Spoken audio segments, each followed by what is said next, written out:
কাঁঠালের বীজ দিয়ে পুঁইশাক একবার এইভাবে রান্না করে দেখুন। এত সুস্বাদু ও মুখরোচক হয় যে একবার তৈরি করে খেলে বারবার তৈরি করে খেতে চাইবেন।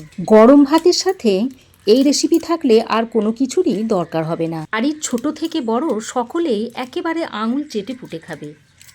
আর এই রেসিপিতে কোন জিনিসটা মেশালে এর স্বাদ একেবারে দ্বিগুণভাবে বেড়ে যাবে তার সম্পূর্ণ টিপস থাকছে এই ভিডিওতে। তাই ভিডিওটা স্কিপ না করে সম্পূর্ণ দেখুন।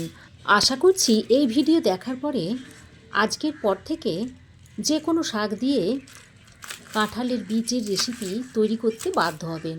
নমস্কার বন্ধুরা, তিয়াশাস রেসিপিতে সকলকে স্বাগত জানাই। তো আমার আজকের রেসিপি হলো কাঁঠালের বীজ দিয়ে পুঁইশাকের রেসিপি।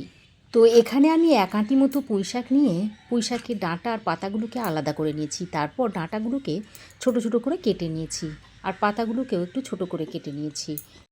এবার আমি এখানে কাঁঠালের বীজ নিয়েছি। এবার এই কাঁঠালের বীজের উপরের সাদা অংশগুলো একটু এইভাবে ছাড়িয়ে নিতে হবে। এইরকম করে একটু টান দিলেই খোসাগুলো বেরিয়ে যাবে। তো একইভাবে কাঁঠাল বীজের এই সাদা অংশগুলোকে ছাড়িয়ে নেব। দেখুন কাঁঠালের বীজগুলো আমি ছাড়িয়ে নিয়েছি। এবার এই কাঁঠালের বীজগুলোকে কেটে নেব। আর দেখুন কাঁঠালের বীজগুলোকে এরকম একটু গোল গোল করে কেটে নিচ্ছি। তো সব কাঁঠালের বীজগুলোকে এরকম গোল গোল করে কেটে নেব। এইভাবে একটু ছোট ছোট টুকরো করে নিলে রান্নাটা খুব তাড়াতাড়ি হয়ে যাবে। এইভাবে কাঁঠালের অনেক রেসিপি তো আপনারা অনেকভাবেই খেয়েছেন, তবে এইভাবে যদি তৈরি করে খেয়ে না থাকেন এই সিজনে একবার ট্রাই করে দেখবেন। আশা করছি ভালো লাগবে। আর আমার এই আজকের রেসিপিটি যদি আপনাদের ভালো লাগে তো শেয়ার করে অন্যদের দেখার সুযোগ করে দেবেন। আর চ্যানেলে যদি নতুন এসে থাকেন তো চ্যানেলটিকে সাবস্ক্রাইব করে বেল আইকনটি প্রেস করে দেবেন আরও এরকম নিত্য নতুন রেসিপি পেতে। তো দেখতেই পাচ্ছেন বন্ধুরা, আমি সব কাঁঠালের বীজগুলোকে কেটে নিয়েছি। এবার এই কাঁঠালের বীজগুলোকে জল পাল্টে পাল্টে পরিষ্কার জল দিয়ে ভালো করে ধুয়ে নেব। তো কাঁঠালের দানাগুলোকে পরিষ্কার জল দিয়ে 3-4 বার ভালো করে ধুয়ে নেওয়ার পর আবারও কিছুটা জল দিয়ে ভিজিয়ে রেখে দিয়েছি। এবার আমি এখানে নিয়েছি পেঁয়াজ, আদা আর রসুন। এখন আমি পেঁয়াজটাকে কেটে নিচ্ছি। রাফলি করে একটু পেঁয়াজটাকে কেটে নিচ্ছি, কারণ এটাকে আমি বেটে নেব।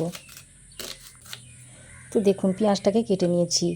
এবার আমি আদাটাকেও একটু ছোট ছোট করে টুকরো করে নিচ্ছি যাতে মিক্সিতে বাটতে সুবিধা হয়।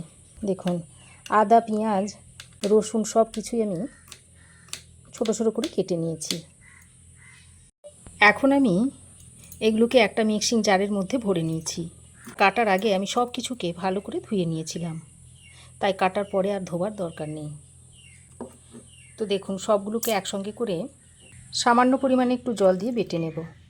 এই দেখুন বন্ধুরা, পেঁয়াজ, আদা, রসুনটাকে আমি বেটে নিয়েছি। এবার আমি রান্নাটা করার জন্য কড়াই গরম করে দিয়ে দিচ্ছি সর্ষের তেল। আর এই রান্নাটা আমি সর্ষের তেলে করব। সর্ষের তেলে করলে এই রান্নাটা খেতে খুবই সুস্বাদু হবে। তো তেল ভালো করে গরম করে নিয়ে গরম তেলের মধ্যে দিয়ে দিচ্ছি একটা শুকনো লঙ্কা। লঙ্কাটাকে ফাটিয়ে দেবেন। আর দিয়ে দিচ্ছি ছোট্ট এক টুকরো তেজপাতা। ওর সঙ্গে অল্প হাফ চামচ পরিমাণ দিয়ে দিচ্ছি গোটা জিরে। এবার ফোড়নটাকে কিছুক্ষণ ভেজে নিতে হবে। তো দেখুন ফোড়ন খুব সুন্দর ভাজা হয়ে গেছে আর ফোড়ন থেকে একটা দারুণ সুন্দর গন্ধ ছাড়ছে। ঠিক এই সময় আমি বেটে রাখা মশলাটা দিয়ে দিচ্ছি। আমি এখানে শুধুমাত্র আদা, রসুন, পেঁয়াজ বেটে নিয়েছি, তবে আপনারা এর সঙ্গে কিছুটা নারকেল আর সামান্য পরিমাণে এলাচ দিয়ে মশলাটা বেটে নিতে পারেন। এবার বাটা মশলাটা দিয়ে খুব ভালো করে কষিয়ে নিচ্ছি যাতে আদা, রসুন ও পেঁয়াজের কাঁচা গন্ধটা চলে যায়। প্রায় 2 মিনিট মতো বাটা মশলাটা দিয়ে ভালো করে কষিয়ে নিয়েছি আর মশলার কাঁচা গন্ধটা এতক্ষণ চলে গেছে। আর দেখুন মশলা থেকে তেল ছাড়তে শুরু করেছে। এই সময় আমি এর মধ্যে দিয়ে দিচ্ছি হাফ চামচ পরিমাণ হলুদ গুঁড়ো, হাফ চামচ দিয়ে দিচ্ছি ধনে গুঁড়ো, সামান্য পরিমাণ দিয়ে দিচ্ছি ঝাল লঙ্কার গুঁড়ো আর কালারের জন্য দিয়ে দিচ্ছি হাফ চামচ কাশ্মীরি লঙ্কার গুঁড়ো। এবার ওই মিক্সিং জারের মধ্যে অল্প পরিমাণে জল নিয়ে সেটা এখানে দিয়ে দিচ্ছি। যাতে মশলাটা পুড়ে না যায় তাই জলটা দিয়ে দিলাম। এবার মশলাটাকে খুব ভালো করে কষিয়ে নিতে হবে। আর এই সময় গ্যাসের ফ্লেমটাকে মিডিয়ামে রেখে দিয়েছি। মশলাটাকে খুব ভালো করে কষিয়ে নিতে হবে। আর মশলা যত ভালো করে কষাবেন রান্নার স্বাদ কিন্তু ততই বাড়বে।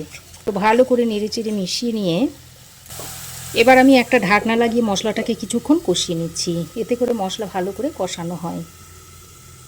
ঢাকা দিয়ে আমি আরও 2 মিনিট মতো মশলাটাকে কষিয়ে নিয়েছি, আর মশলা থেকে দেখুন তেল ছাড়তে শুরু করেছে। এবার আরও একবার ভালো করে নেড়েচেড়ে মিশিয়ে নিচ্ছি। এখন আমি কাঁঠালের বীজগুলো জল ছেঁকে এর মধ্যে দিয়ে দিচ্ছি। তারপর মশলার সঙ্গে বীজগুলোকে খুব ভালো করে নেড়েচেড়ে মিশিয়ে নিচ্ছি। তারপর এইভাবে বেশ কিছুক্ষণ কষিয়ে নিতে হবে। কাঁঠালের বীজটাকে মশলার সঙ্গে কিছুক্ষণ কষিয়ে নিয়েছি।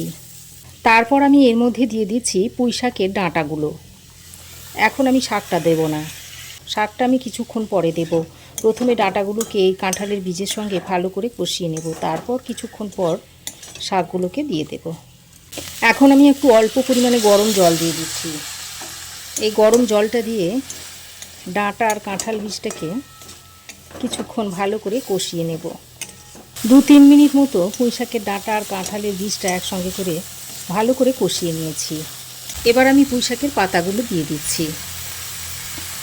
আর এইভাবে রান্না করলে এই পুঁইশাকের সবুজ ভাবটা বজায় থাকবে। পুঁইশাকের পাতাগুলো দিয়ে এখন আমি একটু ঢাকা দিয়ে রান্না করে নিচ্ছি। এর ফলে পুঁইশাকের পাতাগুলো নরম হয়ে আসবে। ঢাকা দিয়ে আমি 3-4 মিনিট রেখে দিয়েছিলাম, আর দেখুন পুঁইশাকের পাতাগুলো নরম হয়ে অনেকটাই কমে গেছে। এবার আমি সব কিছু একসঙ্গে ভালো করে মিশিয়ে নিচ্ছি।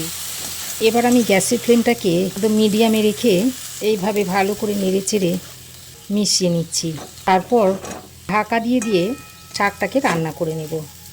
আর এখানে আমি জল দেব না, পুঁইশাকের পাতাগুলো দিয়েছি, ওর থেকে যে জল বেরোবে সেই জলেই সব কিছু সেদ্ধ হয়ে যাবে। তাই আমি একটু ঢাকা দিয়ে দিয়ে রান্না করে নেব। মাঝে মাঝে ঢাকা খুলে নেড়েচেড়ে নিতে হবে। এবার আমি স্বাদ মতো নুন দিয়ে দিচ্ছি। 2 চেরা কাঁচা লঙ্কা দিয়ে দিচ্ছি। এবার নুন আর এই চেরা কাঁচা লঙ্কাটা দিয়ে আবারও সব কিছুকে একসঙ্গে ভালো করে মিশিয়ে নিচ্ছি। তারপর আবারও ঢাকা দিয়ে রান্না করে নিচ্ছি। ওদিকে রান্নাটা হতে হতে এদিকে আমি স্পেশাল মশলাটা তৈরি করে নেব। তার জন্য একটা তড়কা প্যানের মধ্যে দিয়ে দিচ্ছি 1/2 চামচ মতো গোটা জিরে, আর 1/2 চামচ দিয়ে দিচ্ছি গোটা মৌরি। এবার গ্যাসটাকে অন করে একটু ড্রাই রোস্ট করে নেব। মশলাটা চটপট করতে শুরু করেছে। এই সময় আমি গ্যাসের ফ্লেম বন্ধ করে নামিয়ে সঙ্গে সঙ্গে একটা প্লেটের মধ্যে ঢেলে নিচ্ছি, তা না হলে মশলাটা পুড়ে যাবে। তারপর এটাকে হালকা ঠান্ডা করে গুঁড়ো করে নেব। তো দেখুন ঢাকা দিয়ে দিয়ে আমি মিডিয়াম ফ্লেমে এই 5-6 মিনিট মতো রান্না করে নিয়েছি। আর দেখুন এই পুঁইশাকের পাতা থেকে যে জলটা বেরিয়েছে সেই জলেই কিন্তু রান্নাটা হয়ে গেছে। আর যেহেতু আমি জল ছাড়া রান্না করছি, তাই আমি বারবার ঢাকা দিয়ে দিয়ে মাঝে মাঝে নেড়েচেড়ে আমি রান্নাটা করে নিয়েছি, হয়ে যাবে। আর দেখুন কাঁঠালের বীজ দেখুন খুব সুন্দরভাবে সেদ্ধ হয়ে গেছে। পুঁইশাকের ডাঁটাগুলো দেখুন খুব ভালোভাবে সেদ্ধ হয়ে গেছে। এবার আমি এর মধ্যে স্পেশাল মশলাটা যোগ করব। ওই যে জিরে আর মৌরিটা গুঁড়িয়ে নিয়েছিলাম সেটা এখন এর মধ্যে দিয়ে দিচ্ছি। আর এই স্পেশাল মশলাটা যোগ করার কারণে এই রান্নার স্বাদ একদম দ্বিগুণ হয়ে যাবে, অন্য একটা মাত্রা এনে দেবে রান্নাতে। তো স্পেশাল ভাজা মশলাটা দিয়ে ভালো করে নেড়েচেড়ে মিশিয়ে নিচ্ছি। তারপর কিছুক্ষণ ঢাকা দিয়ে স্ট্যান্ডিং টাইমে রেখে দিচ্ছি। এখন আমি রেসিপিটা সার্ভ করে দিচ্ছি একটা বাটিতে। আর দেখতেই পাচ্ছেন শাকের কালারটা একদমই চেঞ্জ হয়নি, যেমনকার তেমনই রয়েছে। যারা শাক খেতে পছন্দ করেন এই রেসিপিটা এই সিজনে একবার কাঁঠালের বীজ দিয়ে ট্রাই করে দেখতে পারেন। দেখুন রেসিপিটা দেখতে কতটা সুন্দর হয়েছে। গরম ভাতে এরকম একটা রেসিপি থাকলে আর অন্য কিছুর দরকার পড়বে না, এটা দিয়েই 1 থালা ভাত খাওয়া হয়ে যাবে।